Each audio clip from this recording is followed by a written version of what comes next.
So this next video we're going to watch is Hogwarts Legacy new area on map revealed. I'm kind of curious about this. Maybe somebody found a unknown location or something like that on here. I don't know. We'll have to take a look. Hogwarts Legacy has a whole new region that you can go to right now, and well, it may have accidentally stayed there from an update that could be a new DLC location, which is huge. To add to that, we have some extremely shocking and worrying news regarding the player base for the game that may well change WB's entire plan that they currently have for the game, and the question is, will it be for the worst or the better? Tons to get through. If you could leave a like, it helps a ton, but turn that into a dislike if you get to the end and did not enjoy the video. So there is a whole new region that has been found, thank you to a creator called Dylan, who I'll link in the description below. Now, new locations, DLC and more are currently a huge topic for the game, and in recent updates we've seen specifically two files in particular named, and I quote, DLC. Now, the map in this game is huge, and there are specifically these two full-fledged locations that you can see on screen that you simply cannot just access. And the crazy thing is, when you can go to that location, there are actually things going on. So how do you get there? Well, there are a few ways. Now, the best option that I found was to actually head to Irondale and basically walk towards the white sheet / wall, and then you just glitch through it so you can basically fly under the map. Now, the only reason I found that to be the best option for me is because it just allows you to go a little further. Now, of course, it is a bit of a trip, but you basically just want to head straight to that location. Now, two things. Once you get there, you'll notice that your seasons will randomly just change, which is super weird. Now, the first thing that will actually grab your interest is the burning flame with the rocks. Now, no matter what you do, you simply cannot get any closer than I have what you can see in the video. Now, this secret region seems to, at least in my opinion, be the location where you do the dragon mission with Poppy. But wait, there's more, and this is where everyone is asking, is this a DLC location, and why on earth is that here, specifically on a part of the map that we can't actually even access? So when you get past these flames, you will actually notice a little lake, and there is a random building basically just broken down. Now, there is nothing there to collect, but at the same time, it's not something that you visit at all in the game. And around that area there is even a watchtower. Now, to add to that, the surrounding area specifically here has tons of actual trees. Now, the reason that's a very big deal is even if you glitch outside of the map, a lot of the map basically just feels flat in terms of textures. So for random trees to be placed there clearly means it's supposed to be explorable. Now, it gets even more wild, as a lot of others are actually saying, depending how you actually go to the location of course, is that you can actually land and walk around the areas. Now, I was unable to do that, but I think that's just because of the way that I got through the barrier.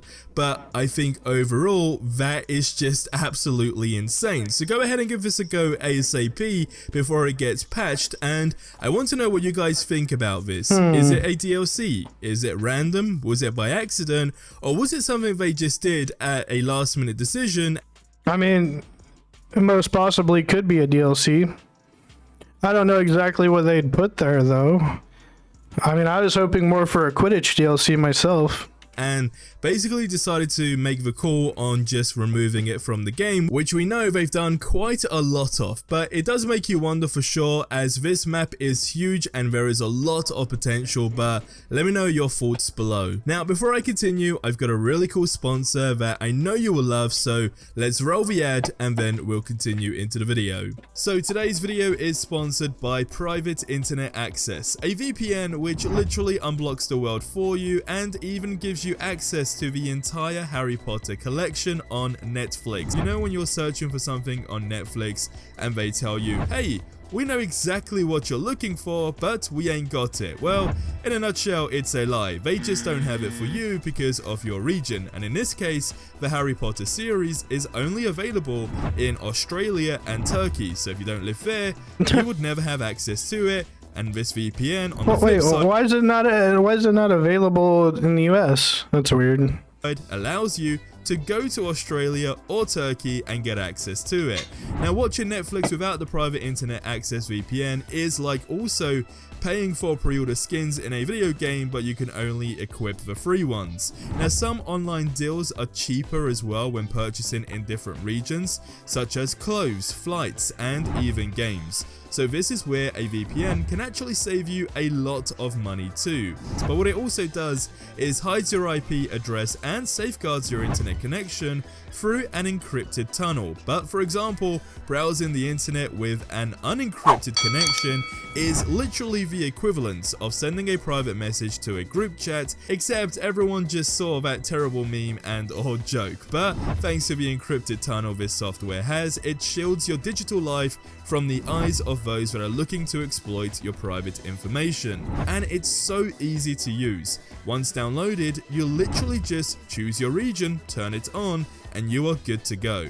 Fun fact, private internet access is the world's most transparent VPN provider with over 30 million downloads, and they never record or store user data, and they have a no logs policy that has been proven multiple times in court and even by a third-party audit from Deloitte. By using my link below, you can grab an 83% discount on private internet access. That's just $2.03 a month, and That's you cheap. also get 4 extra months completely for free, but there's even a 30-day money-back guarantee and 24/7 customer support available.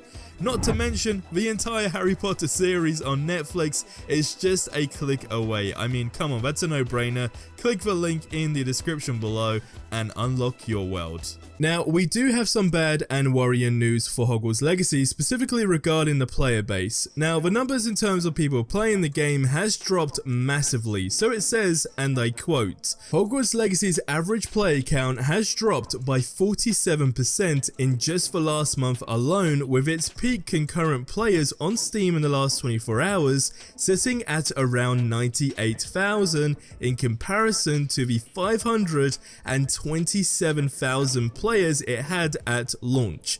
The article then continues to say, it's designed for people to complete it and then move on to other things, and there is certainly nothing wrong with that approach.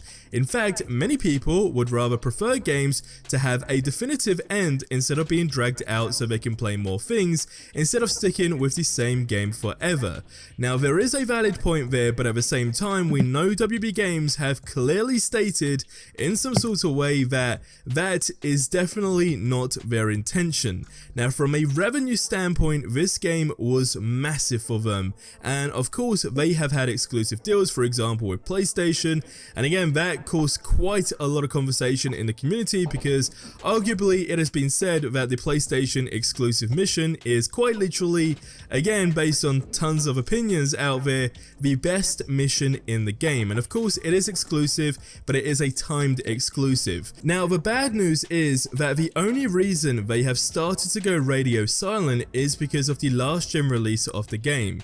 Now, I've said it from the start on how I understand why they are doing it and why it's a good move, but equally a bad thing in the long run, as it's clearly holding a lot of things back. The sad part is, with all of the focus on the last gen consoles to make the game as accessible for as many people as possible, will they be able to sustain that accessibility when they add more content in the game, for example in the form of DLCs for instance, or if they do what Ubisoft did with Assassin's Creed and go for a, let's just say, a yearly release, or a release every 2 years for example with a new installment.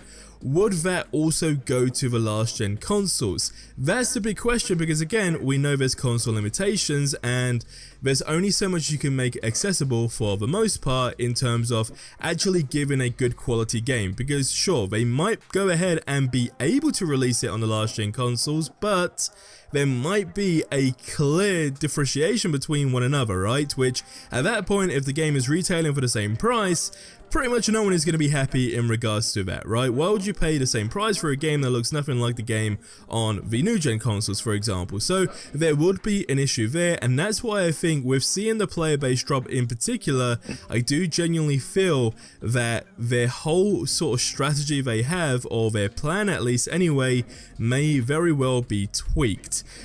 And not only that, I mean, with games like this that are like single player campaign games, you're gonna see player base dropping off after a lot of people either get through most of it or damn near completed all of it. And I think the thing to do here to try to retain that is add role-playing servers, add multiplayer. I've said it 100 times. Now, the only thing that can basically bring the players back into the game so we see a spike is basically by doing a discount on the game, but I'm curious to know what you think about this, so let me know in the comments below. Now, the other day, an exclusive feature was shared for this game that only the devs have access to, but it has every player wanting to see it in the main version of the game. So check out the video that you see on screen right now. Yeah, like I said, I've said it 100 times. You want to see your player base retain, you're going to have to create some sort of live service to keep them on here, or drop some DLC content. Otherwise, you're going to see your player base fall off after they play a single player campaign game. It's nothing new. Hey guys, if you like the video, make sure you head over to the page, hit that like button, scroll over, smash that subscribe, and hit that bell icon to get notified for future video drops, and I will see you guys on the next one. Thanks for watching.